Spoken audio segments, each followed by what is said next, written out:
From hostile deserts to lonely islands and the highest mountains, expand into, humans do so. So, it's hardly surprising that we're already making preparations to set foot on Mars and to create the first permanent colony outside of Earth, maybe even terraform another planet and turn it into a second blue home. But wait, before we can get to the nice future stuff, we first have to complete the second phase of colonization, creating a semi-permanent outpost to prepare the ground for larger human presence. But doing so will be gruesome, extreme.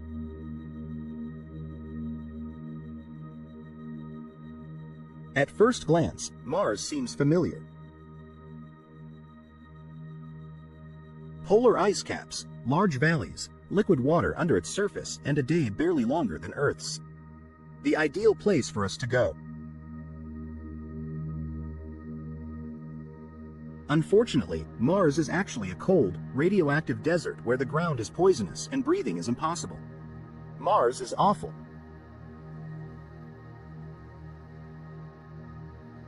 You almost certainly don't want to go there. The pioneers doing the hard work on Mars will have an intensely stressful life filled with incredibly challenging problems never encountered before. But there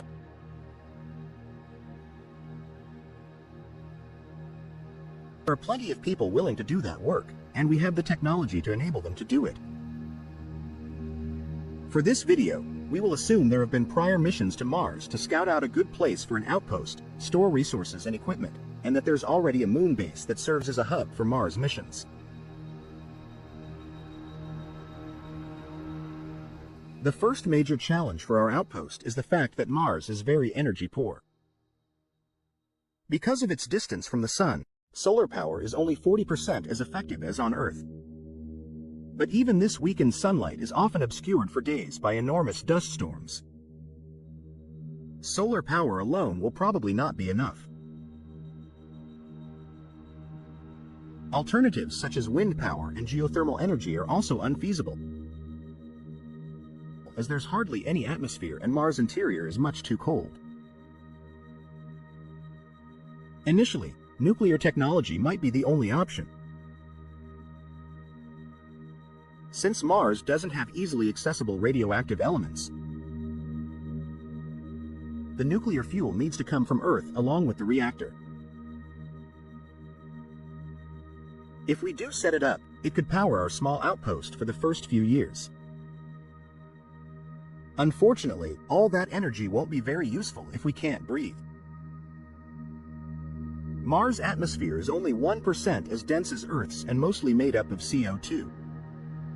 So our habitats need to be pressurized and filled with an artificial atmosphere made of nitrogen and oxygen, which comes with more problems. Corners and flat walls are weak points, so the habitats will have rounded and smooth shapes to handle the stress of great pressure differences between the interior and exterior. The airlocks need to be very airtight and work perfectly every time. Without an extensive magnetosphere or a dense atmosphere, half of all radiation coming from space reaches the ground. A person on the surface would be subjected to 50 times the radiation that they would be on Earth. 3 years on the surface of Mars exceeds the radiation dose limits imposed on NASA astronauts for their entire career. This increases cancer risk significantly. Radiation dose limits imposed on NASA astronauts for their entire career. This increases cancer risk significantly. To prevent that, we could shield our habitats with a thick layer of frozen CO2 that can be harvested directly from the atmosphere. Covering the dry ice with a meter of dirt would further increase the level of protection.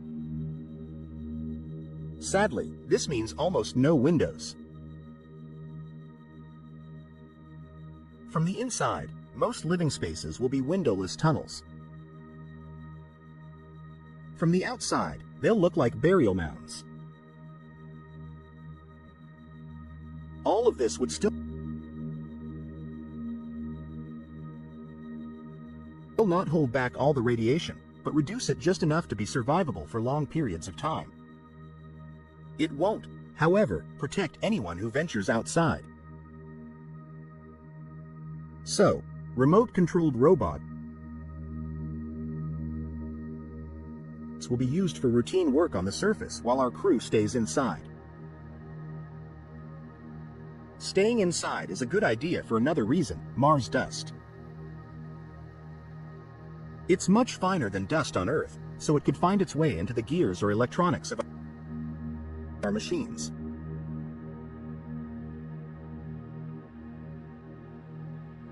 Because it's also very dry, it's electrostatically charged, sticking to everything, like spacesuits. It would be impossible to avoid carrying lots of Mars dust into our habitat and into the lungs of our crew.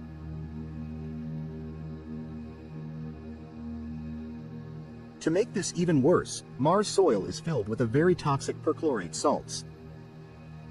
Constant exposure could be deadly. This problem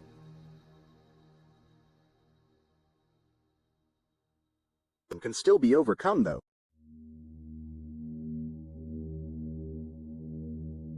Spacesuits, for example, could be made in a way that they never truly enter the base, but stay attached to the outside of the habitats. Okay, great. Now we've safely isolated humans in terms of energy and air and protected them from cancer. We just need to feed them.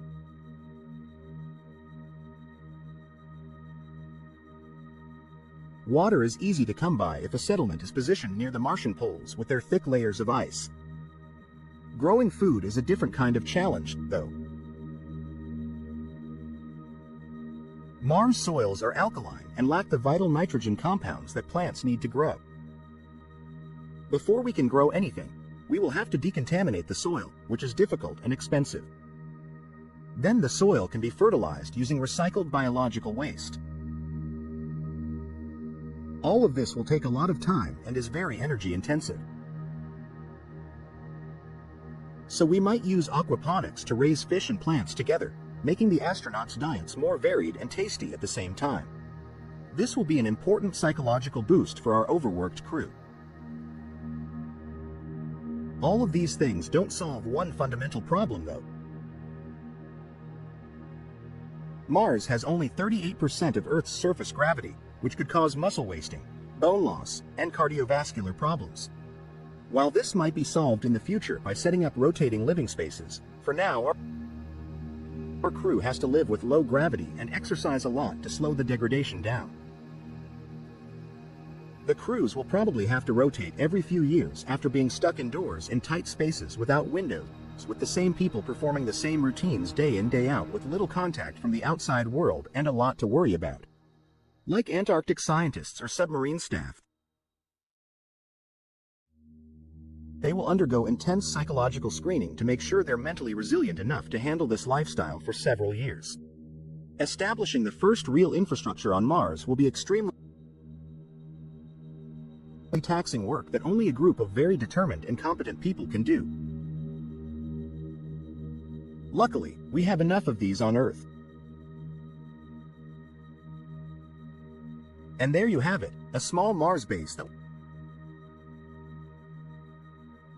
will survive for at least a few decades, as long as it's getting a constant supply of resources, parts, nuclear fuel, and crews from Earth. Unfortunately, Mars and Earth are separated by millions of kilometers and orbital periods that leave only a narrow travel window every 2 years.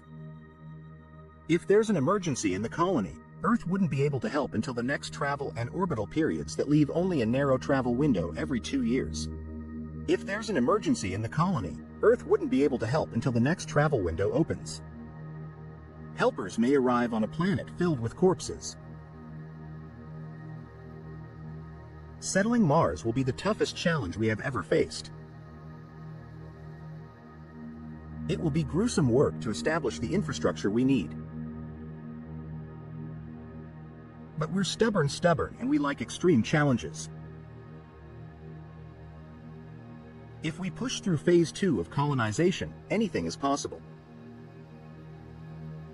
Cities illuminating the dark Martian night, a hub for travel between the planets, industries setting foot in orbit, terraforming a true multi-planetary future. Going to Mars is hard but worth it. And if we're lucky, we might be around long enough to see it happening and cheer on the people who take on these challenges for the benefit of us all.